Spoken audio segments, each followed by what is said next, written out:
Bonjour à tous, c'est votre frère Stéphane et aujourd'hui je suis vraiment heureux d'être avec vous aujourd'hui sur notre chaîne Tout est possible avec Jésus. Et aujourd'hui à travers ce message de Dieu, ce que je désire et ce que Dieu désire surtout, c'est que ce message ne devienne pas seulement un message de connaissance, mais pour qu'il puisse être vraiment te révélé par la personne du Saint-Esprit, pour que ça puisse devenir non pas seulement une parole écrite, mais une parole vécue. Et Jésus va dire ces merveilleuses paroles dans l'évangile de Matthieu, chapitre 5, versets 13 et 14. Église, vous êtes la lumière du monde et vous êtes le sel de la terre. Et ce qui est merveilleux, c'est qu'à ce moment-là, Jésus va nous identifier à ce que Jésus est lui-même. Parce que Jésus va dire ces paroles dans l'évangile de Jean, chapitre 8 et verset 12. Je suis la lumière du monde. Celui qui me suit ne marchera pas dans les ténèbres, mais aura la lumière de la vie. Par sa grâce, Jésus n'a pas hésité à nous identifier pleinement à lui. Nous sommes ce que Jésus est, et ça c'est une grâce. Première épître de Jean, chapitre 4, verset 17, les Écritures nous rappellent clairement que tel il est et tel nous sommes. Ceci ne dépend pas de nos capacités à nous, mais de la capacité que la grâce de Dieu a fait. Et cela a été accompli par l'œuvre de la grâce, par l'œuvre qui a été accomplie à Golgotha. Lorsque Jésus a été couronné d'épines au prétoire, il a été préparé dans les coulisses de Golgotha, la couronne en tant que fils du roi des rois. Lorsque Jésus a eu les pieds, les mains percées au lieu appelé Golgotha, il a été préparé dans les coulisses de Golgotha, ta marche, afin que tu puisses te positionner dans ton autorité en Christ en tant que fils du roi des rois. Lorsque Jésus a été couronné d'épines au prétoire et que son côté a été transpercé, alors il a été fait pour toi dans les coulisses de Golgotha le fait que tu puisses être pleinement déclaré juste devant Dieu le Père, c'est vrai, mais aussi ne pas être atteint par l'œuvre des ténèbres. C'est ainsi que par la grâce tu peux devenir ce que Jésus a déclaré que tu es. Église, tu es le sel de la terre. Tu es le sel de la terre, non seulement parce que Jésus l'a dit, mais parce que le sel est en toi. Et lorsque je parle du sel, alors je suis comme dans l'obligation d'associer le sel à la grâce de Dieu. Et la grâce a un nom, elle s'appelle Jésus. Et par la grâce de Dieu, alors, tu es le sel de la terre. Et lorsque la grâce, alors, elle est venue habiter parmi nous, plein de grâce et plein de vérité, alors, il y a une vérité que nous ne pourrons jamais oublier et que nous devons imprégner dans notre manière de penser, dans nos cœurs et dans notre manière de vivre. C'est que tout est par grâce. Alors nous allons voir ensemble la capacité du sel, la capacité qui a été déposée en toi par la grâce. Le sel a une valeur. À l'époque, autrefois, le sel était précieux, il servait de monnaie. D'ailleurs, le mot salaire vient du mot salarium, qui veut dire que ça apportait de la valeur, c'était comme une monnaie, le sel était comme une monnaie. Et ce qu'il faut que tu réalises, Église, à travers ce message de Dieu, c'est que tu as de la valeur. Tu as de la valeur aux yeux de Dieu extraordinaire. Les Écritures nous rappellent vraiment que, alors que nous étions pécheurs, Christ nous aimait déjà, au point de mourir pour nous. Et c'est vrai que la plus grande des grâces que Dieu nous a fait, c'est que Jésus est venu nous chercher là où nous étions, dans le péché. Et il est venu nous chercher là où nous étions, il nous a tendu la main, il est venu nous chercher. Mais ce qui est merveilleux, c'est que dans la grâce, il nous a équipés, il nous a tout donné. D'ailleurs, les Écritures nous rappellent clairement que dans le livre des Romains, chapitre 8, c'est que nous sommes héritiers de Dieu. Et pour que nous puissions pleinement réaliser la valeur de notre héritage, c'est vrai que nous sommes à ce moment-là héritiers de Dieu, héritiers, ce qui veut dire du tout-puissant et du tout-suffisant, héritier de celui qui a tout payé pour toi. Mais pour te donner la valeur de ton héritage, les Écritures nous rappellent clairement que nous sommes co-héritiers du Christ. Ce qui veut dire que nous avons reçu le même héritage que Christ a apporté sur la terre. Cela veut dire, d'une manière claire, que tu es en capacité de manifester ce que Jésus a manifesté sur la terre. À ce moment-là, lorsque tu manifestes ce que Jésus a manifesté sur la terre, par la grâce, par l'Esprit de Dieu qui habite en toi, par le nom de Jésus qui est au-dessus de tous les noms. Je voudrais te dire, Église, en tant que celle de la terre, tu as reçu le nom de Jésus. Ce qui veut dire que lorsque tu te retrouves dans une situation, peu importe la situation dans laquelle tu te trouves, je voudrais te dire que tu as procuration de son nom. Ce qui veut dire que lorsque tu prononces le nom de Jésus, c'est comme si que c'était Jésus qui le prononçait à ta place. Et ça, c'est une grâce. Et lorsque tu es en capacité de pouvoir prononcer le nom de Jésus, alors tu réalises que tu es comme le sel et que tu donnes du goût. Tu donnes de la saveur aux autres. Parce que par la grâce de Dieu, tu es le moyen de pouvoir aider les autres dans la situation où ils sont. Par la grâce de Dieu, parce que tu donnes de la saveur, parce que tu vis Jésus. Et c'est ça qui est merveilleux. Je crois que la meilleure des manières de donner de la saveur aux autres, c'est à travers l'amour. L'amour, l'apôtre Paul va dire que c'est la voie de l'excellence. Ce qui veut dire que c'est la voie où on ne peut pas échouer. Et ce qui est merveilleux, c'est que l'amour de Dieu a commencé avec nous dès le commencement. Livre des Romains, chapitre 5, verset 5, les Écritures nous rappellent clairement que l'amour de Dieu a été déversé, répandu dans nos cœurs par la merveilleuse personne du Saint-Esprit. Lorsqu'on réalise alors l'amour de Dieu, on s'est senti aimé comme jamais personne nous a aimés. Et parce qu'on s'est senti aimé tel qu'on était, alors à ce moment-là, on s'est mis à aimer Dieu comme on n'a jamais aimé personne. Et c'est pour ça que j'aime le dire, parce que c'est vrai. Christ et l'Église, c'est la plus belle histoire d'amour. Lorsqu'on réalise alors la puissance de l'amour, on se met à aimer notre prochain avec les sentiments du Christ. Alors à ce moment-là, oui, je suis celui qui est le sel de la terre. Je suis celui qui donne du goût, qui apporte de la saveur par l'amour. Ce qui est merveilleux, c'est que lorsque tu réalises que tu es le sel de la terre, la capacité du sel était aussi celle qui servait pour conserver. Dans l'Antiquité, le sel était utilisé pour conserver, pour empêcher la décomposition. De la même manière, parce que tu es le sel de la terre, je voudrais te dire que tu es sécurisé, tu es conservé dans la grâce, à travers le précieux sang de Jésus. Écoute ce que dit les Écritures. Livre des Romains, chapitre 8, versets 38 et 39. Je lis pour toi.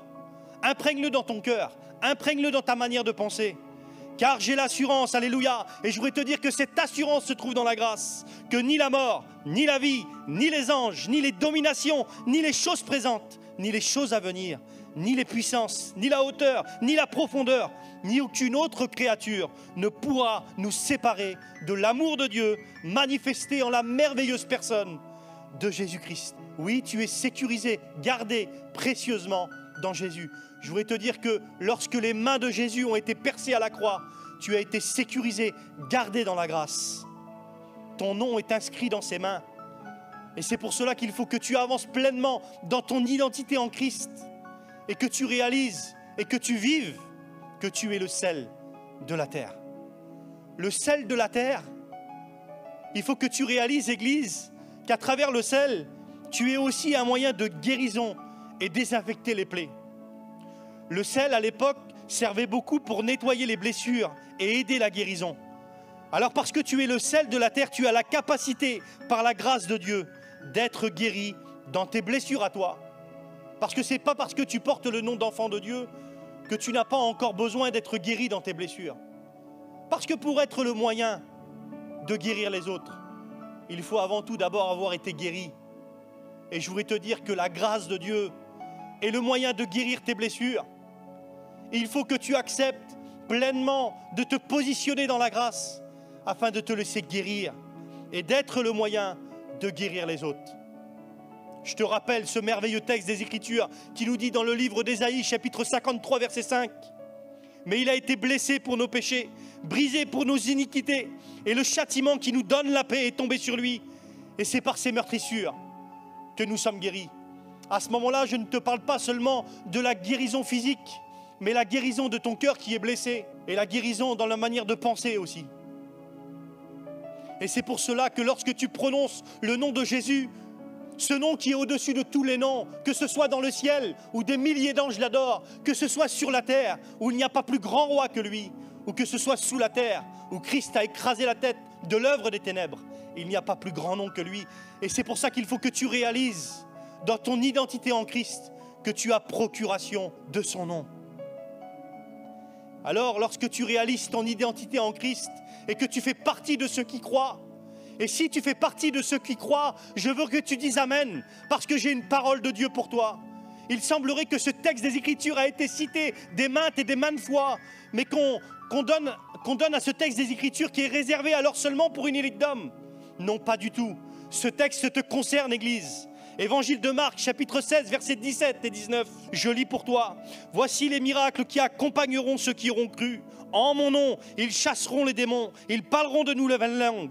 Ils imposeront les mains aux malades et les malades seront guéris. Et ce qui est merveilleux, c'est qu'après avoir dit ces paroles, Jésus fut enlevé au ciel. De manière à leur dire, maintenant, Église, manifeste ce que j'ai manifesté. Et ce qui est merveilleux, c'est que cela, à partir du moment où tu considères ton identité en Christ, n'est pas réservé à une élite d'hommes. Église, Dieu t'a donné la procuration de son nom. Par la foi dans la grâce, par l'œuvre du tout accompli, tu es appelé à manifester son pouvoir sur la terre. Chasse les démons, guéris les malades, car les miracles qui accompagneront ceux qui croient. Le ciel t'a mandaté. Et tu peux mettre ton nom, parce que cela ne dépend pas de tes capacités, mais de la grâce. Alors à ce moment-là, par ta manière de vivre, tu donneras soif aux autres. Parce qu'il ne faut pas oublier que le sel donne soif. Parce que tu es rempli de sel, parce que tu donnes soif, parce que Jésus vit en toi, alors tu donnes soif aux autres par ta manière de vivre. Par tes actes, que Jésus a donné soif aux autres par ses actes. Il est vrai que les Écritures nous rappellent que Jésus, lorsqu'on parlait de lui, les Écritures nous rappellent clairement que jamais homme n'a parlé comme cet homme. Mais la venue de Jésus-Christ sur la terre n'était pas venue seulement pour parler, mais pour agir et pour bénir. Et Église, tu n'es pas là seulement pour parler, pour témoigner, mais pour agir et bénir le royaume de Dieu. Et le monde qui attend de toi la révélation de qui tu es. Alors lorsque tu réalises pleinement qui tu es en Christ, cette parole de Dieu est pour toi. Évangile de Jean, chapitre 7, verset 37. La Bible dit que Jésus se tient en position de force parce qu'il se tient debout. Et il dit ces paroles, que celui qui a soif, qu'il vienne et qu'il boive. Il faut que le monde vienne boire à la source à travers ta vie. Que celui qui a soif, qu'il vienne et qu'il boive. Et celui qui croit en moi, Église, ton nom est inscrit parce que tu crois. Alors celui qui croit en moi, celui qui accepte d'être dépendant de moi, des fleuves d'eau vive couleront de son cœur. Et dans ce fleuve de grâce qui coule à travers ta vie, tu donnes soif aux autres. À travers ta vie, la foi se crée dans le cœur de celui qui est près de toi. Parce qu'il se dit, je peux encore me sortir de ma situation, je peux être délivré de ce qui me tient captif, je peux être guéri de mes blessures intérieures. Oui, c'est possible, parce que tu dois être un homme plein de sel, tu dois être une femme plein de sel. Église, un homme, une femme plein de sel, c'est un homme et une femme plein de grâce. Et un homme plein de grâce, alors, il donne soif de vouloir vivre ce qu'il vit. Et c'est possible, par la grâce de Dieu. Ainsi, parce que tu es plein de grâce, tu es plein de valeur. Tu donnes soif, tu donnes de la saveur, tu es conservé dans la grâce. Et tu es en capacité de pouvoir bénir. Alors parce que tu es le sel de la terre, tu peux vivre ton identité en Christ en tant que lumière du monde. Si dans l'ancienne alliance, le livre d'Ésaïe nous dit « Lève-toi, sois éclairé, car ta lumière arrive », tu peux retrouver cela dans le livre d'Ésaïe, chapitre 60, verset 1. Dans la nouvelle alliance de la grâce, la lumière c'est toi. Ce qui veut dire que la lumière est déjà arrivée. Il est vrai que la lumière est venue dès le commencement. La lumière est venue à travers la vie de Jésus-Christ. Évangile de Jean, chapitre 1, où les Écritures nous rappellent clairement que Jésus-Christ est venu habiter parmi nous plein de grâce, plein de vérité, en tant que lumière du monde. Mais aujourd'hui, Christ, par la grâce de Dieu qui vit en toi, a dit que tu étais lumière. Et parce que tu es la lumière du monde, alors tu te tiens debout. Parce qu'elle dit, les Écritures, lève-toi, Église, tu es déjà debout. Tiens-toi debout. Cette force pour te tenir debout ne vient pas de toi. Lorsqu'on regarde des hommes de Dieu qui ont marqué les Écritures, à l'image de Ézéchiel, lorsqu'il a commencé son appel, son ministère, la Bible dit qu'il ne pouvait pas tenir debout. Et parce qu'il a tenu debout, c'est parce que l'Esprit de Dieu est venu en lui. Je voudrais te dire que c'est ni par la force, ni par ta puissance, mais par la grâce. Et l'apôtre Paul va nous apporter une grande révélation pour pouvoir être fortifié, pour pouvoir tenir debout. Tu peux retrouver ceci dans le livre de Timothée, où Paul va parler à Timothée et va lui dire ceci. Il va lui dire, mon enfant, fortifie-toi dans la grâce qui est en Jésus-Christ. Cette force, tu la puises dans la grâce et tu es fortifié. Et c'est à ce moment-là que tu peux vivre ce que tu es. Lorsque tu te tiens debout, tu peux vivre ton appel. On a vu des grands hommes de Dieu dans les Écritures qui ont pu te tenir face dans leur appel. Je te donne un exemple. Regarde David, lorsqu'il s'est retrouvé devant Goliath. Il a été prendre ses forces dans le torrent où il est venu chercher les pierres. Et il a puisé ses forces dans le torrent. Je voudrais te dire que le torrent, c'est un courant agité. Et que le courant, c'est le Saint-Esprit. Et que l'eau, c'est la parole de Dieu qui t'est révélée. Et à ce moment-là, tu peux terrasser tes géants. Mais tu peux aussi terrasser et aider les autres à terrasser leurs géants. Je voudrais te dire que lorsque Pierre s'est tenu debout pour pouvoir marcher sur les eaux, c'est parce qu'il a fortifié ses forces dans la grâce. Et il a pu marcher sur les eaux. Je voudrais te dire que si tu te tiens debout, alors tu peux être la lumière que Dieu veut que tu sois. Deuxième épître aux Corinthiens, chapitre 12, verset 10, Paul va nous dire, c'est quand je suis faible que je suis fort. Lorsqu'il dit je suis faible, ce n'est pas lorsque je suis découragé, c'est lorsque j'accepte d'être pleinement dépendant de lui. Lorsque j'accepte de dépendre du tout accompli. Église, tu es forte, tu es plus forte que tu ne peux le croire. C'est pour cela qu'il faut que ce message te soit pleinement révélé, afin que tu puisses vivre le message de l'Évangile. Parce qu'aujourd'hui, à travers ta vie, la bonne nouvelle, c'est toi. C'est pour cela que l'apôtre Paul, ou plutôt l'auteur du livre de l'auteur aux Hébreux, au chapitre 12, verset 15, va dire ceci, veille. Et si tu veux veiller avec moi, dis Amen. Veille à ce que personne ne se prive de la grâce. Ce qui veut dire d'une autre manière, veille à ce que personne ne se prive de se fortifier à travers la bonne nouvelle de l'Évangile.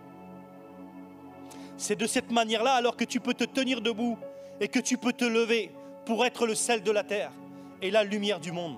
La lumière, elle a brillé dans les ténèbres. Les ténèbres ne l'ont pas étouffée, ne l'ont pas éteint. Je voudrais te dire, Église de Dieu, parce que tu es la lumière du monde, personne ne pourra t'éteindre. Même l'esprit religieux qui voulait éteindre le ministère de Jésus n'a pas été en capacité de pouvoir l'éteindre. Église, je voudrais te dire que même pour toi, l'esprit religieux ne peut pas t'éteindre. Il faut que tu vives ton appel. Il faut que tu serves pleinement Jésus et que tu vives en tant que lumière du monde. Si dans l'ancienne alliance, la Bible nous rappelle clairement que ta parole, elle est une lampe à mes pieds et une lumière sur mon sentier. Et ça, je le crois et je dis Amen. Livre des Psaumes, chapitre 19, verset 105. Mais dans la nouvelle alliance de la grâce. Et ça, il faut que tu le réalises. Écoute ce que disent les Écritures. Deuxième épître aux Corinthiens, chapitre 3, verset 3. Et ceci n'est pas écrit avec de l'encre, non pas écrit sur des pierres, mais écrit sur ta vie par la grâce. La lettre de Christ aujourd'hui, c'est toi. Si toutefois tu acceptes de vivre sur le fondement des Écritures, mais il faut que la parole révélée par ta vie soit pleinement une lettre écrite à travers ta vie. Alors si la parole, elle est venue habiter parmi nous plein de grâce et plein de vérité, aujourd'hui, cette parole de vie doit vivre à travers toi. Tu n'es pas n'importe qui. Tu es un enfant de Dieu. Tu grandis en maturité spirituelle, tu es un fils de Dieu. Et ta maturité spirituelle ne dépend pas des années, ne dépend pas des mois, des jours et des années, mais elle dépend de la grâce. À partir du moment où tu acceptes de te fortifier dans la grâce, alors à ce moment-là, tu grandis en maturité spirituelle et tu es en capacité de pouvoir prononcer le nom de Jésus. Lorsque tu marches en tant que lumière, comme Christ l'a dit, tu n'es pas n'importe qui. Et tu peux vivre alors à ce moment-là l'évangile. Et tu peux apporter la lumière pour ceux qui sont dans les ténèbres, pour ceux qui sont dans l'ignorance. Alors Église, réalise que tu es, que nous sommes la lumière du monde. Écoute ce que Jésus a prophétisé dans l'évangile de Luc, chapitre 12, verset 49. Jésus va dire ces paroles. Il va prophétiser en ce qui concerne l'événement de la croix. Il va dire « Je suis venu jeter un feu sur la terre ». En d'autres mots, le feu est aussi dans la capacité de pouvoir éclairer. Il va dire « Je suis venu jeter un feu sur la terre et qu'ai-je à désirer que ce feu soit déjà allumé ?» Oui, le feu de la lumière de Golgotha, alléluia, a éclairé l'humanité. Et c'est par cette lumière que nous pouvons nous approcher avec assurance. Et cette lumière a éclairé de la plus belle des manières par l'œuvre de la croix. Et d'ailleurs, Jésus a dit, car il devait être baptisé d'un baptême dont il ne tardait qu'il soit accompli. Et lorsque Jésus est venu jeter ce feu sur la terre à la croix, alors la lumière nous a éclairés, encore une fois de plus, pour te prouver que pour être la lumière du monde, c'est en étant pleinement dépendant de la grâce. Alors à travers ce message, ce que je veux que tu réalises, c'est que tu es le sel de la terre, que tu es en capacité d'apporter de la valeur dans la vie des autres, que tu es en capacité de pouvoir donner soif, donner de la valeur et de pouvoir être conservé dans la grâce et de pouvoir bénir en étant la lumière, en étant la connaissance. Mais cela, c'est possible qu'à partir du moment où tu laisses vivre Christ par ta vie. C'est pour cela, à travers ce message, je voudrais maintenant prier pour toi. Père, à travers ce message qui a été apporté et qui a été transmis, que l'Église de Dieu qui écoute au son de ma voix puisse réaliser qui elle est, qu'elle puisse réaliser qu'elle est le sel de la terre, qu'elle est là pour apporter de la saveur dans la vie des autres et que nous puissions être ce que tu veux que nous soyons, la lumière du monde. Amen.